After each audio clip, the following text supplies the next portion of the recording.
Bien, miremos un poquito lo que es el episodio de la Guerra Grande y cuando pensamos nosotros en lo que es la Guerra Grande, decimos que en definitiva es el episodio más grave que tuvo que atravesar el país durante el siglo XIX, ya que gracias a este conflicto estuvo en juego lo que es la existencia del país como nación. Y bueno, incluso el historiador Pibel Devoto dice que la Guerra Grande se nos presenta como un gran drama íntimo, el cual está ligado a la configuración de lo que son las nacionalidades de la cuenca del Río de la Plata, un drama en cuyo planteamiento y desarrollo se discuten lo que son las fronteras de estos países, la navegación de los ríos, la defensa de la soberanía, ante lo que se considera el avasallante intervencionismo franco-inglés. Ahora, frente a la renuncia del presidente Oribe y la sublevación riverista de 1838, se marca el comienzo de lo que es la Guerra Grande. Este acontecimiento marca, en definitiva, el comienzo, el inicio de esta Guerra Grande, que podemos considerarla que va desde 1838-39 hasta 1852, un conflicto de carácter rioplatense debido a la participación de las provincias argentinas, el Brasil, pero que también intervienen de alguna manera las potencias de Francia y también lo que es Gran Bretaña, ¿sí? Ahora, también decimos que tras el intervencionismo, un intervencionismo extranjero del conflicto, genera que se comience lo que es una disputa entre bandos. Y los bandos, mejor dicho, esta disputa que se inició entre dos bandos, genera en definitiva que se convierta en un conflicto internacional, ¿no? Bueno, claramente este conflicto de bandos se convierte en un choque especialmente ideológico, debido a que estos se organizan en torno a proyectos e intereses geopolíticos, económicos y sociales también distintos, y en tales circunstancias el concepto de libertad fue el factor que de alguna manera generó diferenciación entre ambos bandos. Bueno, por un lado encontramos a los nacionalistas y unitarios, agrupados como blancos y federales.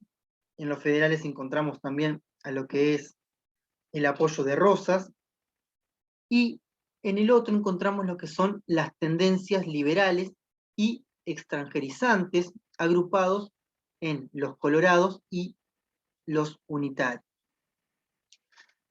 Y bueno, y acá vemos que la revolución riverista, que es apoyada por unitarios y por los franceses, pero también el apoyo del gobierno federal de Rosas a Oribe, muestra de alguna manera lo que es el sentimiento nacional, un sentimiento nacional que aún en este periodo era muy débil, y esa debilidad se debe a que no se sentían uruguayos, sino que estos grupos se consideraban blancos o colorados, y bueno, y por otra parte, en definitiva, las potencias europeas, ¿no?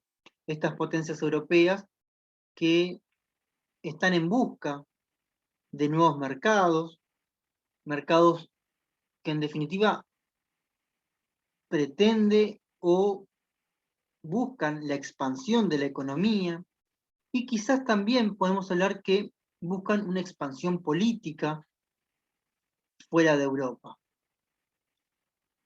Ahora, vemos también que hay una intervención anglo-francesa en este periodo, y eso se debe a que Francia e Inglaterra ya no eran ya eran monarquías parlamentarias, una monarquía parlamentaria basada especialmente en lo que es el sufragio, un sufragio basado en la riqueza. Por eso decimos que son monarquías parlamentarias de carácter censitarias.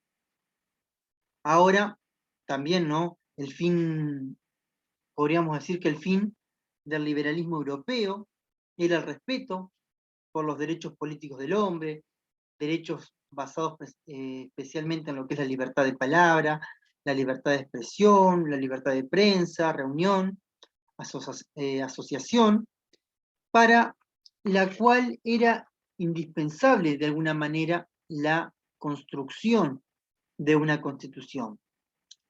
También se pretende o se pretendía, ¿no?, que la burguesía sea la encargada de administrar el Estado, y esto se debe a que sus economías exigían, ¿no?, esta libertad. Libertad que de alguna manera necesitan, ya que existían zonas donde se podía extraer materias primas baratas, y que también eran abundantes, y esa extracción de materias primas permitía de alguna manera la posterior colocación de productos manufacturados en determinados mercados. Por eso ellos buscan expandir ese mercado. Ahora, frente a esta situación, Juan Manuel de Rosas, ¿no?, lo primero que hace es cerrar el río Paraná, y esa decisión es por considerarlo un río interior. El río Paraná es un río interior, y esta medida impide el contacto directo con los europeos, ¿no? Es decir, que se busca que no se dé un contacto directo de europeos con las provincias del litoral y con el Paraguay tampoco. Y bueno, y si todo seguía como hasta ese momento, lo mismo iba a suceder en el Río de la Plata, o al menos se buscaba realizar la misma maniobra, por lo que Francia, ¿no? Francia e Inglaterra se oponen a esa medida. Y bueno, y claramente que al impedir ese cierre del Río de la Plata, demuestran el poder, ¿no?, o mejor dicho, esencialmente que su poder de abrir regiones y eliminar obstáculos a su comercio e influencia tenía dificultades, ¿no? Porque si a mí me cierran las fronteras fluviales, yo no puedo expandir, ya que tengo un obstáculo para lograr expandir el comercio, que es el objetivo central de estas tierras, ¿no? Ahora, pensemos un poquito en lo que es Rosas y la Confederación Argentina. Bueno, el ascenso de Juan Manuel de Rosas se produce en 1828, cuando el ejército argentino, bajo el mando de Lavalle, el jefe de los unitarios, ¿no?, se traslada a lo que es Buenos Aires. Allí, tras el traslado, logran tomar el poder y de alguna manera producen o generan lo que es el fusilamiento del gobernador, un gobernador federal, el cual termina asesinado por estas fuerzas militares, y esto de alguna manera agravó la oposición entre lo que son los federales y los unitarios, ¿no? Es decir, que esto hizo que los caudillos del interior comiencen a unirse al sucesor de Dorrego, es decir, al sucesor del gobernador federal, en lo que es la jefatura del núcleo porteño, un núcleo federal. Y ese caudillo, en definitiva, termina siendo Juan Manuel de Rosas. Y de nuevo, ese partido claramente gana el poder en lo que es la provincia de Buenos Aires. Al ganar lo que es el poder de la provincia de Buenos Aires, genera que Juan Manuel de Rosas sea designado gobernador para el periodo de 1829 hasta 1832. En 1832, Rosas renuncia y durante 3 años, ¿no?, comienza a organizar un cuerpo militar propio, un cuerpo militar que se lo denomina Mazorca, y bueno, y luego de organizarse, vuelve al gobierno provincial con la suma del poder político, es decir, que Rosas adquiere en su mano o en su poder las 3 funciones del Estado, es decir, comienza a ejercer la función ejecutiva, la función legislativa y la función judicial.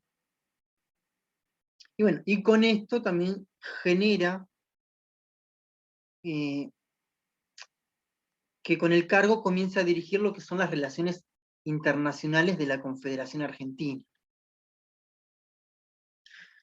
Bueno, y este gobierno dictatorial, para llamarlo de alguna manera, se mantiene en el poder desde 1835 hasta 1852. Ahora, pero nos preguntamos nosotros, ¿no?, ¿cuál es el objetivo realmente, el objetivo de Rosas? Bueno, Rosas tiene como objetivo o pretende de alguna manera volver a aquel viejo orden colonial, un orden colonial donde los hacendados querían las tierras y los comerciantes buscaban la paz, y de alguna manera esto genera que determinados sectores le otorguen simpatías a Rosas. Por eso podríamos decir que estas medidas genera simpatías de las clases altas hacia Rosas, mientras que las clases bajas le dan la simpatía a Rosas solamente por su carácter de gaucho, ¿no? Lo que sí es importante destacar, esencialmente, que Rosas nunca busca, o durante todo este mandato nunca buscó organizar constitucionalmente el país, ya que eso, de alguna manera, significaba poner fin a su poder absoluto dictatorial. Por eso mantuvo para Buenos Aires lo que es el monopolio portuario, manteniendo de este modo la renta, una renta aduanera, confirmando también las grandes ganancias a los comerciantes bonaerenses y manteniendo de alguna manera una intermediación entre europeos y las provincias argentinas. Bueno, pero a estas de alguna manera se les prohibió o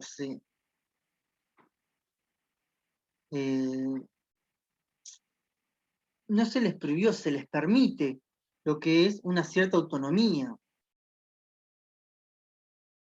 Una autonomía política, pero se les prohíbe o se les niega lo que es la comercialización directa con Europa. Si bien la Confederación, ¿no?, estas provincias argentinas tenían autonomía política, no tenían autonomía económica, por eso seguimos bajo una dependencia de carácter comercial. Y bueno, y es acá que las provincias del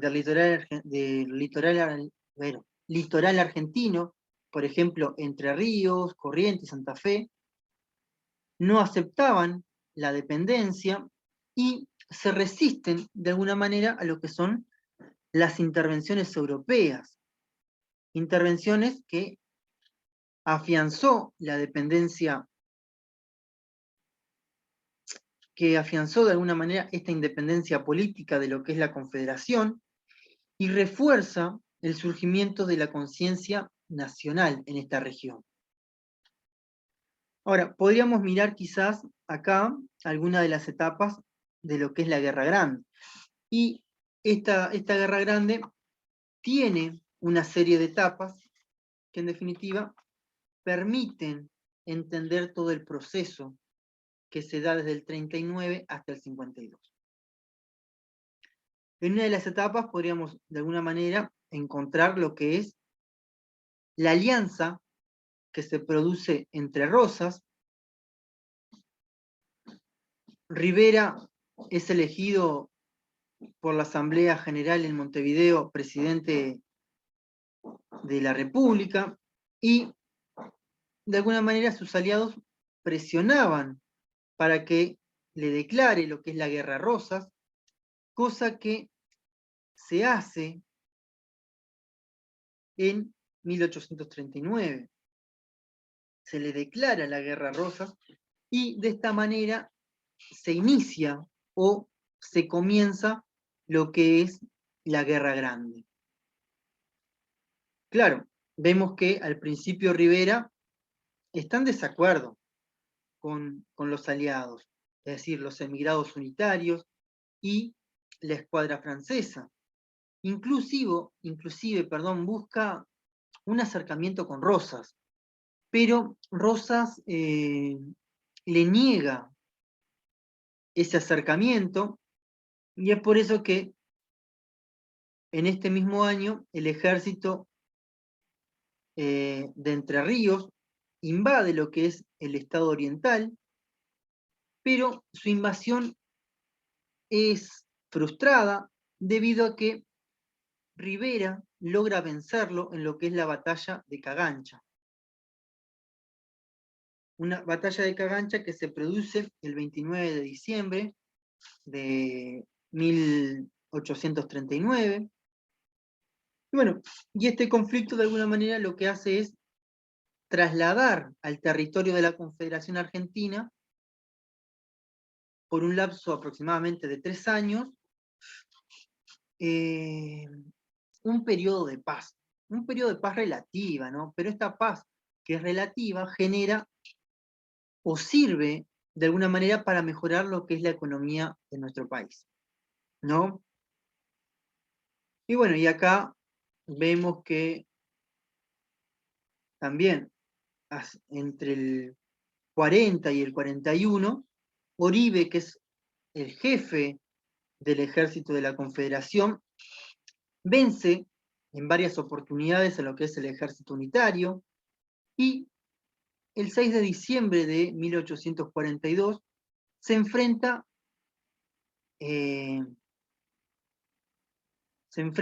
a Rivera en lo que es la batalla de Arroyo Grande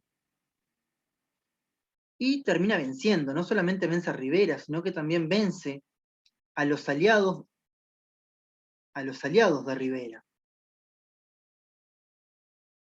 Otra de las etapas que podríamos quizás mencionar de esta Guerra Grande es, bueno, el sitio de Montevideo. Un sitio de Montevideo que se produce en 1843 hasta 1851 y que se produce, en definitiva, gracias a que Rivera es vencido. Una vez que Rivera es vencido, Oribe entra en lo que es el estado oriental y al entrar lo primero que hace es sitiar. Sitúa Montevideo desde el 16 de febrero del 43 hasta el 8 de octubre de 1851. Este fue con un ejército de 7.000 hombres aproximadamente, cuya procedencia de la mitad del ejército eran de nacionalidad argentina, y acá es cuando Montevideo comienza a organizar la defensa. Y esa defensa es organizada por aproximadamente 5.000 hombres. Claro, en este momento que se organiza esta defensa, las fuerzas de Francia e Inglaterra comienzan a brindar su apoyo, brindan su apoyo, y bueno, y la flota también, la flota argentina, que es comandada por el almirante Brown, intenta de alguna manera bloquear Montevideo. Si bien intenta bloquear este Montevideo, las fuerzas inglesas se lo impiden, y ese impedimento de las fuerzas inglesas es producto del temor que tenían, porque si existe un bloqueo en el puerto de Montevideo, también se perjudica lo que es el comercio, un comercio que en definitiva beneficiaba a estos ingleses. Por eso estas fuerzas inglesas, en ese temor a que el dominio, a que este bloqueo perjudicara el comercio, lo primero que hacen es impedir dicho bloqueo. Bueno, y en este sitio de Montevideo quizás podríamos identificar dos cosas. Primero tenemos el periodo que va desde 1843 hasta 1847, un periodo que se caracterizó principalmente por la lucha incesante, tanto en la ciudad como en la campaña, y la segunda etapa o el segundo periodo de este sitio se da desde 1847 hasta 1851, donde por fin hay un enfrentamiento en el sitio. Ahora, en este Montevideo y esta organización de lo que es el gobierno de la defensa, bueno, en 1843, 31.000 habitantes, habitantes de la banda del Estado Oriental y 20.000 extranjeros organizan lo que es este gobierno de la defensa. Y bueno, y este predominio extranjero, de alguna manera, se hace notar, tanto en el ejército como en los aspectos económicos y financieros, porque en definitiva, frente a lo que es la presencia de tanto extranjero, influyó en que se asemejara en lo que es una ciudad europea, una ciudad europea en lo que hace referencia a las costumbres, al idioma, por ejemplo. Y bueno, este gobierno de la defensa se integró de alguna manera, sus integrantes fueron los liberales colorados que eran extranjerizantes, por eso vemos que tenían grandes influencias europeas, y por unitarios porteños que habían emigrado a esta tierra. Y bueno, fue un conflicto entre antirrocistas y enemigos de los blancos. O sea que fue, ¿no? El gobierno se integra por los antirrocistas y el enemigo de los blancos. Y bueno, y acá claramente, acá tenemos figuras que se destacan en este conflicto o en este sitio de Montevideo que se preparaba para el gobierno de la defensa. Bueno, acá tendremos quizás a Andrés Lamas, a Pacheco Lloves, a Juan Carlos Gómez, ¿no? A Manuel Herrera Lloves. Y bueno, y en 1847, Rivera es exiliado por intento de arreglo con Oribe, ¿no? Y bueno, claramente esto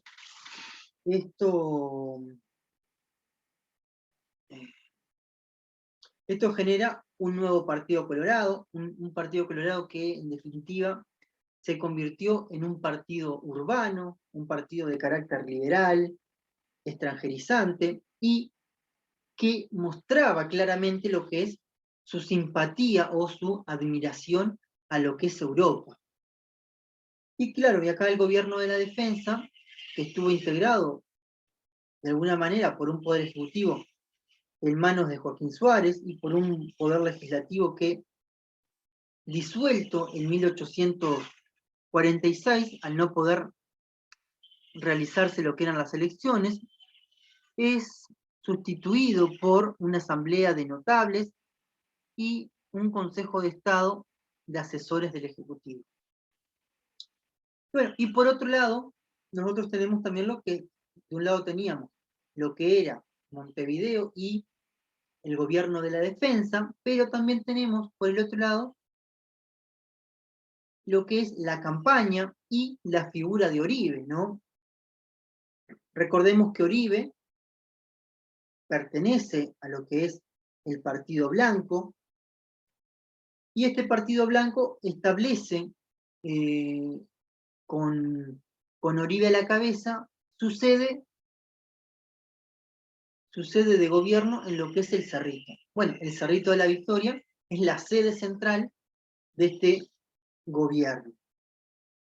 Y bueno, y acá claramente vemos que Oribe ejerce su presidencia, se lo consideraba el legítimo presidente del país desde que tuvo que renunciar a la fuerza, y en 1845 se da lo que es la reimplantación de las cámaras derrocadas, ¿no? Unas cámaras que habían sido derrocadas y comienzan a llenarse lo que son las vacantes mediante elecciones. Y bueno, y claramente la autoridad militar sustituye lo que es la autoridad civil, ¿no? Y bueno, y acá capaz que para destacar lo último de este aspecto de la campaña de Oribe, podríamos decir que, bueno, que en esta situación se mostró una hostilidad a lo que son los extranjeros y se expulsa a los estancieros europeos, se comenzó la defensa de la soberanía nacional uruguaya, y esto de alguna manera manteniendo el reclamo, un reclamo por los intereses fijados, por el Tratado de San Ildefonso en 1777, y que en definitiva estaban tratando, ¿no?, de impedir, se busca impedir los grandes arreos del ganado oriental. Claramente, ¿no?, que los hombres que rodean o que rodeaban a Oribe se sentían se sentían pertenecientes al partido del orden legal. Ellos son los que realmente habían sido electos de forma constitucional, y que los defensores, y que esto era un conflicto entre los defensores de la nacionalidad contra los intervencionistas extranjeros, ¿no? Y bueno, y acá también hubo hombres que comenzaron a criticar lo que es la dependencia política y también la dependencia financiera de este gobierno del Cerrito con relación a lo que era el gobierno de Buenos Aires y Rosas. Otra de las características que quizás también podríamos ver en este contexto de la Guerra Grande y dentro de las características de la Guerra Grande, podemos hablar de lo que son las intervenciones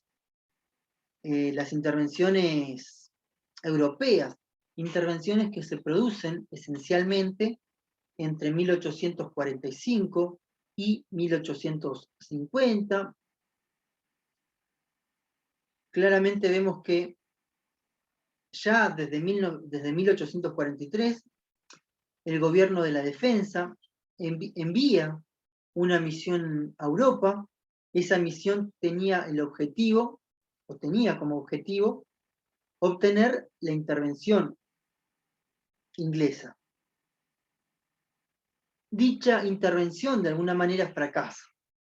Y es por eso que más adelante, especialmente ya hacia 1845, Inglaterra y Francia envían lo que es una misión que se encargará de mantener el gobierno de la defensa, y al intentar mantener ese gobierno de la defensa buscan la apertura de lo que son los ríos. Ríos que en definitiva eran vitales y esenciales para la expansión del comercio. Recordemos que Inglaterra tiene intereses comerciales en estas latitudes, esencialmente en estos ríos navegables que les permitía introducirse al interior de América, y lo hacían por el río Uruguay, ¿no? Y bueno, y frente a la no aceptación de estas bases por Rosas, se condujo a lo que es el bloqueo del puerto por parte de Rosas. Rosas bloquea el puerto porque no aceptan lo que proponían estas potencias europeas. Y bueno, y es acá que en definitiva el ministro inglés, un ministro inglés que propuso abrir el río Paraná, pero para hacerlo se pone condiciones, ¿no? Y eso era que había que crear un Estado distinto al de la Confederación Argentina. Y ese Estado nuevo, de alguna manera, de algún modo, había que internacionalizarlo. Y es por eso que frente a estos episodios ocurre lo que es, valga la redundancia, ¿no?, el episodio de la vuelta del ombligo, perdón, del obligado. Y bueno, ese obligado, de alguna manera, forma lo que es la escuadra anglo-inglesa, la cual abre por la fuerza, ¿no?, lo que es el río Paraná, y fue seguida por 100 barcos mercantes. La apertura del río Paraná genera eso. Y aún así, sus negociaciones terminan fracasando, a pesar de que ingresan por la fuerza. Y esto provoca que tanto Inglaterra primero y más tarde Francia comiencen a separarse de lo que es el conflicto. Y esta separación del conflicto igual supuso que el bloqueo en el puerto siguiese mantuviéndose y no terminara. Ahora, hacia 1847 una misión convenció, ¿no?, al ministro inglés. Ese convencimiento decía que era contraproducente mantener el bloqueo, y eso de alguna manera genera que se levante el bloqueo. Y bueno, primero lo levantan los ingleses, y un año más tarde terminan levantando o retirando, también lo terminan retirando los franceses. Y bueno, y después, bueno, vemos que hacia 1850 Francia firma un tratado similar, y ambos ponen fin a lo que es el intervencionismo, al intervencionismo anglo-francés. Estos tratados surgen de alguna manera en lo que es en un acuerdo de un enviado francés que va a firmar, ¿no?, con Felipe Arana un convenio por el que reconocía al río Paraná como un río interior, ¿no? Ahora, pero ¿cómo es que se produce de alguna manera estos conflictos? Bueno, primero tenemos lo que es la Triple Alianza, una Triple Alianza que se levanta contra Rosas, luego de que estos fueran abandonados por los europeos. Los colorados del gobierno de la defensa comienzan a buscar aliados americanos en Entre Ríos y Brasil, y bueno, y es acá que de alguna manera Urquiza, ¿no?, Urquiza, que era gobernador de Entre Ríos, se apartó de lo que es la política rosista y al apartarse intenta la organización constitucional de la nación argentina. Ahora sí, necesitamos organizar esta Argentina y de alguna manera ponerle fin a este gobierno dictatorial que mantiene Rosas. Y bueno, y Entre Ríos se convierte en un estado de carácter independiente y al ser un estado independiente era capaz de concretar alianzas políticas, ¿no? Alianzas políticas con quien ellos decidieran. Y después, bueno, en esta situación también se da lo que es la intervención brasilera, y acá, bueno, temiendo lo que son intenciones de anexiones de Rosas, Brasil se une, ¿no? Pensando en un posible predominio sobre estos territorios del Estado oriental, pero además también pretende un arreglo a favor de los problemas de los límites, ¿no? Y bueno, a esto también se le sumó lo que es la gran ayuda económica, y esa ayuda económica hicieron posible la firma de diferentes tratados. Esencialmente se firman 5 tratados, que es el 12 de octubre de 1851. El primer tratado es un tratado de alianza, una alianza de carácter perpetua, en el cual hay un apoyo de Brasil al gobierno legal, y bueno, y de hecho se consagraba el derecho de intervención política de parte de los brasileños en nuestros asuntos internos. También se firman lo que son los tratados de extradición. Y bueno, y acá claramente Uruguay se comprometió, ¿no? A devolver todos lo que eran esclavos brasileños que habían sido fugados, y de esta manera también se violaba lo que era la ley de protección a todos los habitantes del territorio. Y bueno, y no solamente la de protección, sino que también se violaba aquella ley que abolía lo que era la esclavitud. Y claramente, bueno, de hecho Uruguay se convertía en el guardián de los esclavos del imperio, ¿no? Esto genera eso en definitiva.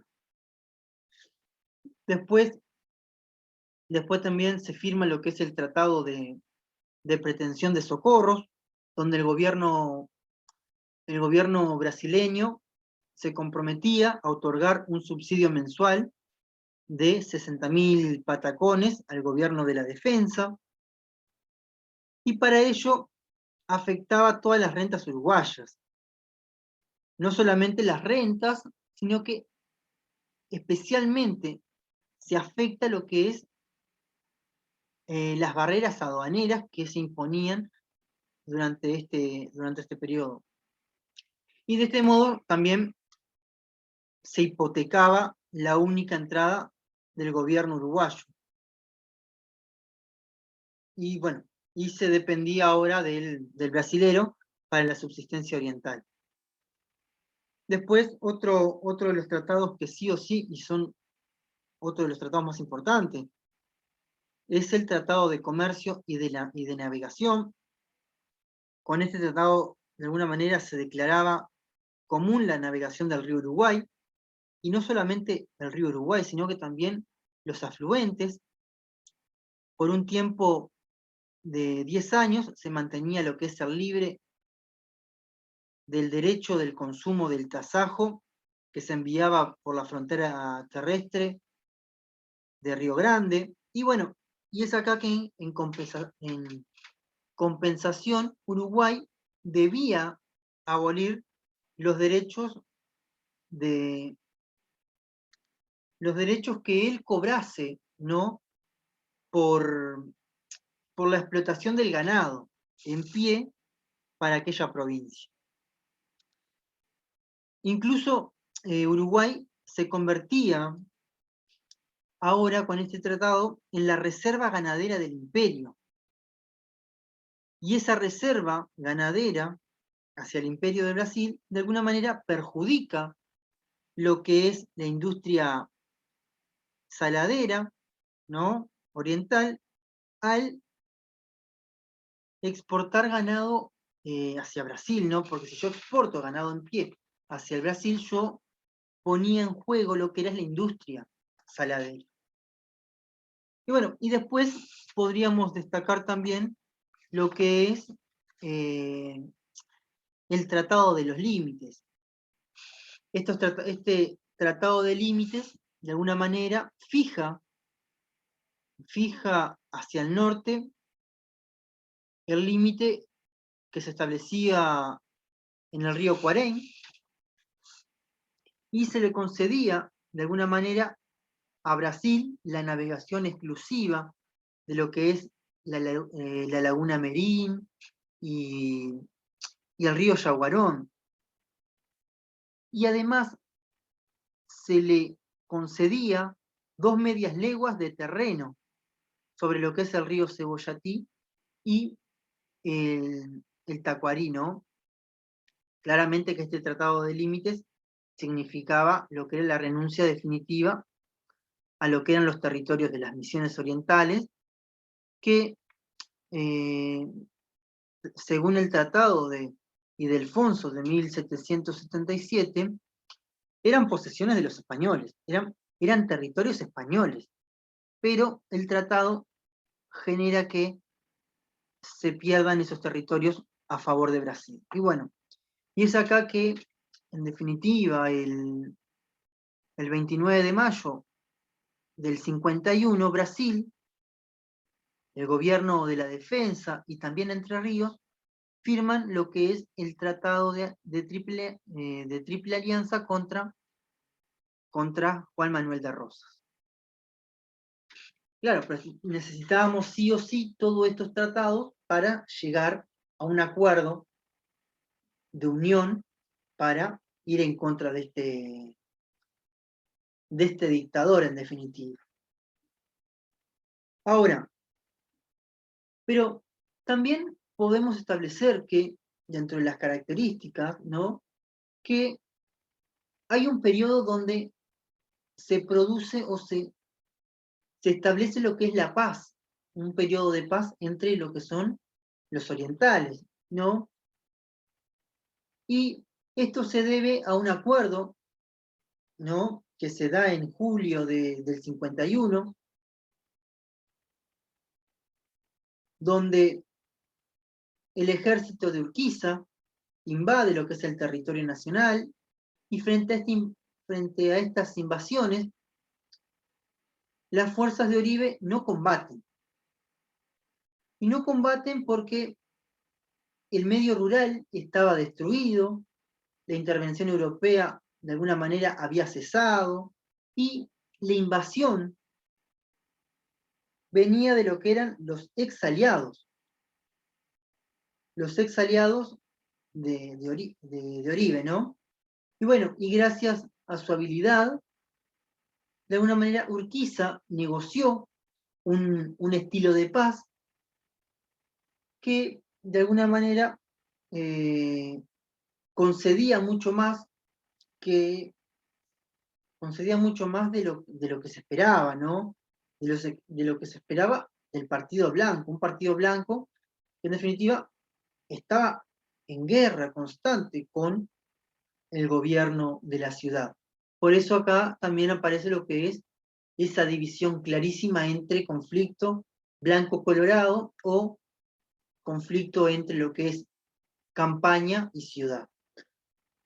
Y bueno, y acá vemos a un Manuel Herrera Lloves, que es canciller del gobierno colorado, que de alguna manera logra realizar algunas modificaciones, y esas modificaciones se pueden apreciar en lo que es un pacto nuevo que se firma el 7 de octubre y que termina siendo ratificado por Montevideo el 12 de octubre del 51, y este acuerdo de alguna manera contenía determinados principios. Bueno, en esos principios se reconoce que la resistencia hecha a la intervención franco-inglesa lo fue creyendo que así se defendía, ¿no?, la independencia oriental. Ellos creían que esta era la única manera de defender a esta independencia y la soberanía de la nación. Además, también se reconoce como deuda nacional la que había contraído el gobierno del Cerrito. Y bueno, y todos los ciudadanos orientales ahora tenían los mismos derechos, ¿no? Podían elegir oportunamente tantos senadores y diputados para que estos eligieran de alguna manera al presidente de la República. Y bueno, y acá también se generan lo que es las elecciones, una elección que de alguna manera organizaría a este gobierno de la defensa. Y bueno, y capaz que para cerrar estos principios que se establecen, ¿no?, se declara que en esta guerra grande no habían ni vencidos ni vencedores, y que todos estos ciudadanos, estas personas, debían de alguna manera reunirse bajo el emblema de la nación, es decir, bajo la nacionalidad uruguaya o bajo el estandarte nacional, es decir, bajo los símbolos nacionales. Y bueno, y claramente, ¿no? La guerra estuvo a punto de culminar con la construcción de las naciones, ¿no? Una nación blanca y una nación colorada. Había terminado por primera vez el sentimiento de la orientalidad, y eso se demostró más fuerte que el conflicto, ¿no? Y bueno, y claramente que después de esta pacificación que se da en Uruguay, los ejércitos aliados marcharon contra Rosas, y bueno, y las fuerzas fueron derrotadas por completo en la batalla de Montecaseros en 1852, y de esta manera se da lo que es la culminación de la Guerra Grande. Ahora, nosotros vimos que es un conflicto que, en definitiva, y lo dijimos, casi es el episodio que no solamente fue grave, sino que esa gravedad del conflicto generó que durante parte del siglo XIX la continuidad o la existencia de este país como nación estuviera en peligro. ¿Por qué? Porque esos bandos enfrentados, ese conflicto constante entre blancos y colorados, generó que de alguna manera se pudiese poner en riesgo la continuidad del Estado oriental como nación.